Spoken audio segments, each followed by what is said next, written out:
those bombing raids sent defenseless civilians fleeing in stark terror.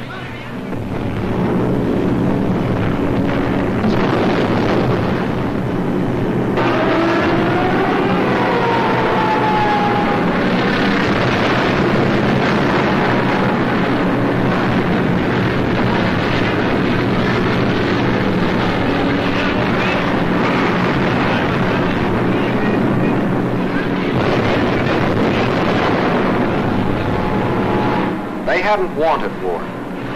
They had done everything to avoid it. Hoping they could escape the Nazi scourge, they had compromised and tragically failed to unite with the other democracies.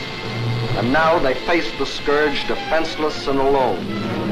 For before the Allies could come to their aid, the Germans were in control of all principal ports.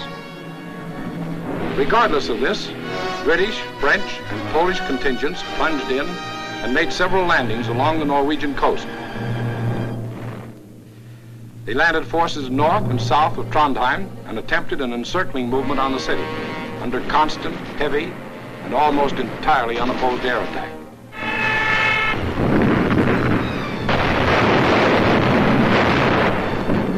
Well, the scene of action was out of range of British fighter planes, so they brought up aircraft carriers. But these are at a disadvantage when opposed by land-based planes. The Allies, therefore, were badly battered from the air. Finally, suffering heavy losses, they withdrew from a hopeless situation. Further to the north, at Narvik, they met with better success, inflicting heavy naval losses on the Nazis.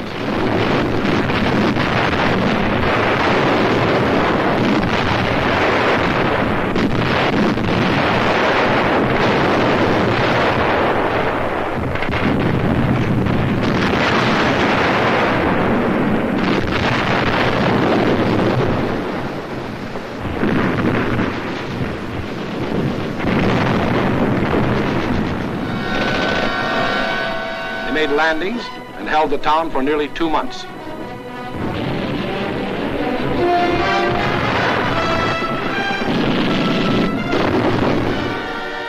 Incidentally, they also took their first prisoners of the present war.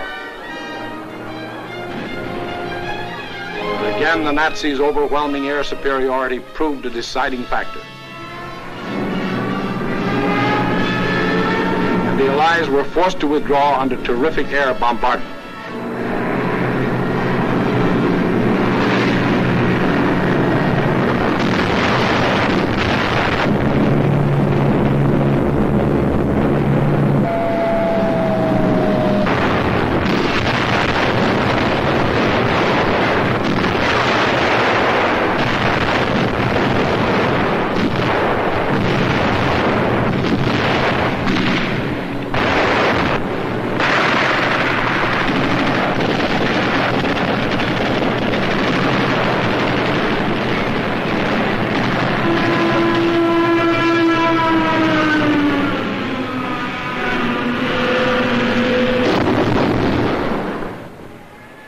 Norwegians were left with their Quislings, their ruins, their dead.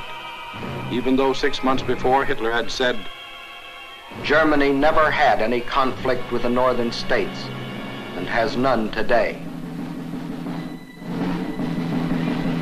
The Norwegians will not forget. And Hitler had another victory. He had hijacked 2 more countries.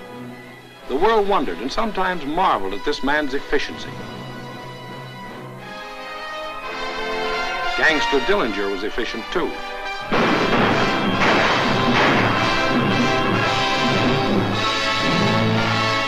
When a man or a nation throws away all regard for the laws of God and man, he is bound at first to be more efficient than his victims. Society had a police force to deal with Gangster Dillinger, but it had no police force to deal with Gangster Hitler. So he clubbed Norway into submission and got what he wanted, bases for use against Britain. Now he had the northern claw of an enormous pincer movement. A drive through France would give him the southern claw. Blockade by U-boats coupled with mass bombing attacks would weaken the British for final invasion. Then, with Britain gone, Germany could reach out in all directions for world conquest.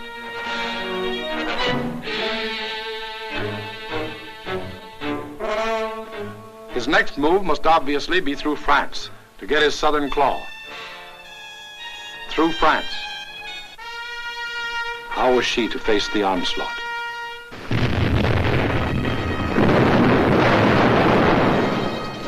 These scenes are ancient history. They occurred in 1914. The German armies, without warning, had smashed across neutral Belgium, invaded France, reached the River Marne only a few miles from Paris. Out of the French capital poured the French reserves, riding out to battle the enemy in every vehicle that could move. The famous taxicab army. Note well, it was riding out to battle. In the center of the French line stood the 9th French Army, commanded by a then comparatively unknown general. On September 5th, 1914, he is reputed to have said, "My right is driven in. My center is giving way. The situation is excellent. I attack."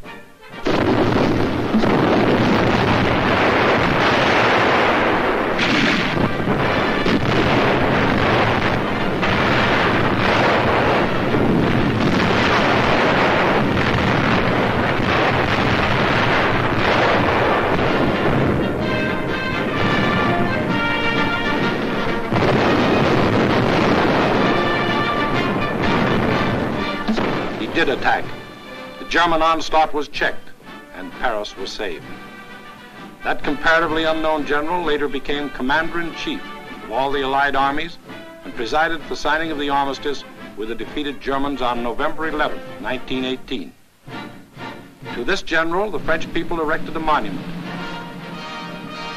To Marshal Ferdinand Foch, whose motto was, "Attack, always attack." Still later, the war-weary French people erected another monument.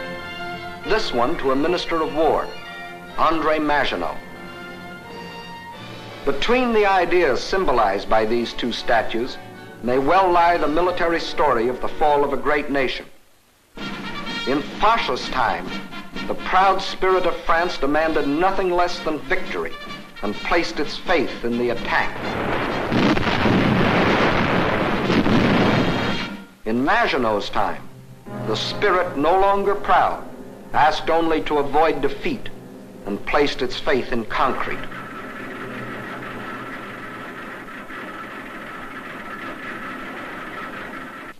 So the French built the mighty chain of fortresses called the Maginot Line. These tremendous bastions were built deep into the French land.